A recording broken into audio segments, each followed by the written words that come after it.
Hey guys, and welcome to the next part of How to iDefine Traffic Light series. Today we're going to take what we did in the previous video, which was add pedestrian and car detection, and build on it and add a few more lights in there as well, a few more modules to control all of those things. So we're going to start where we left off in the previous video, and the first thing I want to do is I want to go to client IO. Now here's the ones that we made in the previous video. And what we want to do is we want to duplicate these multiple times because it's the same thing, we're just going to do it 3 times. So what you can do is click on the menu item at the top that looks like a spanner. Now this spanner is called Client IO Builder. And what Client IO Builder allows you to do is to rapidly create line items in your Client IO. So to do that, you type in the name of the tag that you want to create in the pattern box at the top and append it with the number sequence or character sequence that you want to follow it. So for example, I want to duplicate the pedestrian present but with the number sequence from 1 to 9 after it. So what I'm going to do is put it in square brackets after a underscore and then fill out all the other information and press OK, and that will create those tags. So pressing preview just shows you the tags, and clicking OK will add them to the client IO. And it's as simple as that.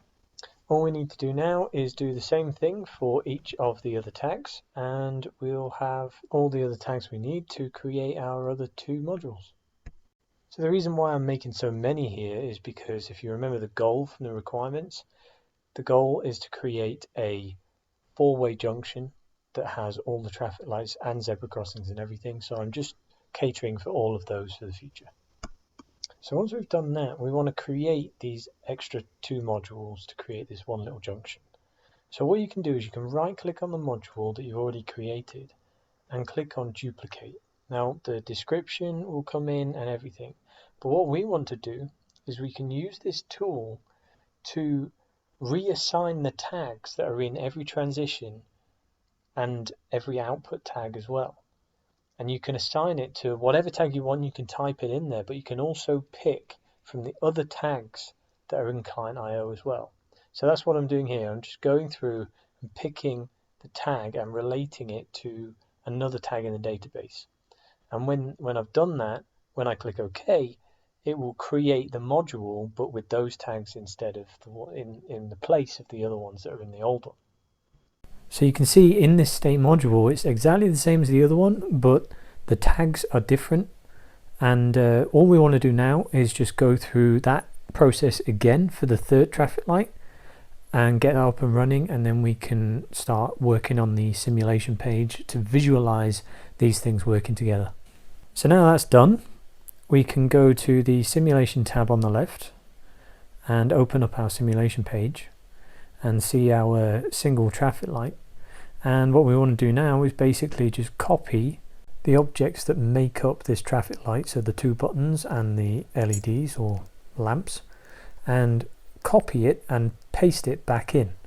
And what that does is it will ask you to link up all of those objects again, but you can do it with the new tags.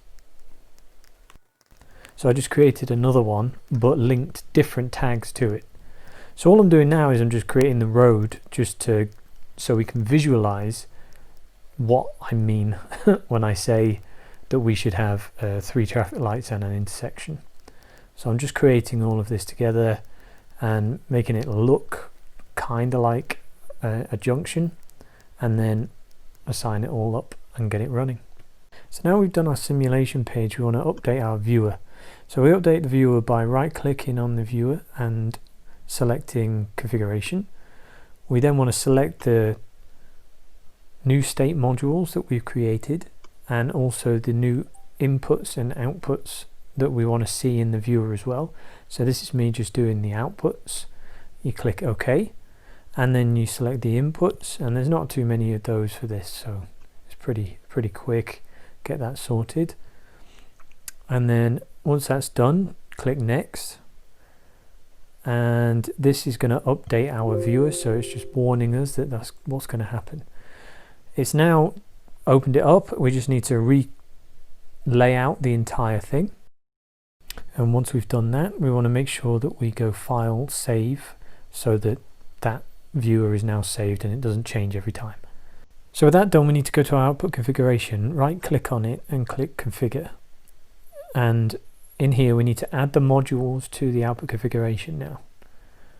So we can add them to our main, and once they're all in a main, click OK, and that's that done. So now we can double click on the output configuration, up the iteration, and rebuild the output configuration so that it compiles all of the modules together that we just configured it with.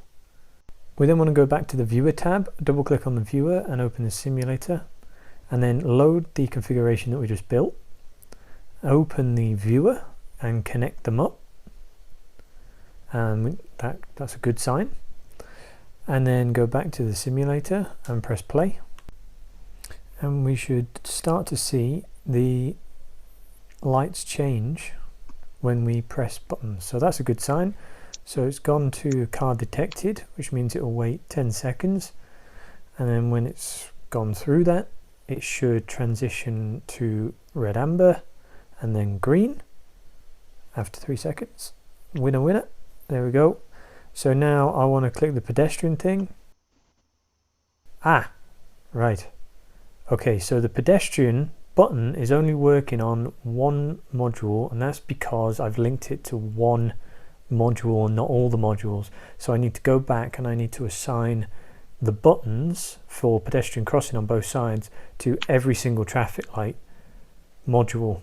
Okay, so let's close this down and go back to the main project, and let's open up the module tab and open up the second module so we can see the one that was working. So if we click on the transition, we can see that we've got one button on there, but we also need the other button as well. So we need an and an or. So when button 1 is pressed or button 2 is pressed and this timer is true, then it will transition. So in order to do an and an or, we need to go into the actual logic that's in the background, and we do that by going to this tab here at the bottom, which is the inputs tab, input logic, and we can find the transition by the number in the description of that network, and we can add our own logic in here, much like we do with a function block, and see the pop-out banner for function blocks. In order to add the tag that we need to go to the Module Explorer, which is the button at the top that I just clicked, and it opens this panel on the right. We then need to go to the IO references panel and find the tag. These are all the tags that are in our client IO. Find the tags that we want and drag them up to the input area in the object manager. Once they're in there, it'll allow us to drag them onto the page. And then we want to hook these up. So we want to find the logic that we want for this. So we want to find an OR gate. So we need to open the templates, which is that button there, opens this panel on the left. Find the OR function block and just drag that on. Just place it anywhere. And then we want to find a trigger as well for this other tag, same as the other one. So we type trig in, find the R trig and just drag them all. So the trigs to the OR, redirect that one, and then the output of the OR to the AND, and that's it. So once we've done that, we just want to right click in the network and lay that out properly, and there it is, all nice and neat. Now we need to go and do that for each of the other modules as well, so I'm just going to speed that up, and that's it. So now that's all sorted, we can go back to our main project and we can open up, we actually want to open up the output configuration because we need to recompile all the logic that we've just changed. So if we don't need to do a new iteration because it's the same thing, we just fix some bugs. So now we've recompiled that, we can now unload this, well, disconnect that viewer and reload the new output configuration. We can open up the viewer from here as well. It's a good way to do it as well. So this opens up the viewer, connect the viewer up to that new simulation with the new output configuration. Go back to the simulator, press play, and hopefully this time round all of them are going to be in sync. So we know that the car detection, because it's a single button, it's the same on every one, that worked last time. This is just to speed things up. So after 10 seconds it should go to amber red, that's good, and then after 3 seconds it should go to green. Done. And then if we click one of these buttons, all of them go to the pedestrian. Brilliant. So we know that's working, and hopefully that will transition all of them after 10 seconds to amber, and then straight to red after 3 seconds. And I think that's pretty much it, guys. Winner winner. So that's it for this video, guys. I hope you enjoyed what we did here. It's still very basic, but in the next video we're going to make it a little bit more complex and add a few more of the intersections in as well. So that will require a high level logic, and let's see how we do that. Like and subscribe, and I'll see you in the next one.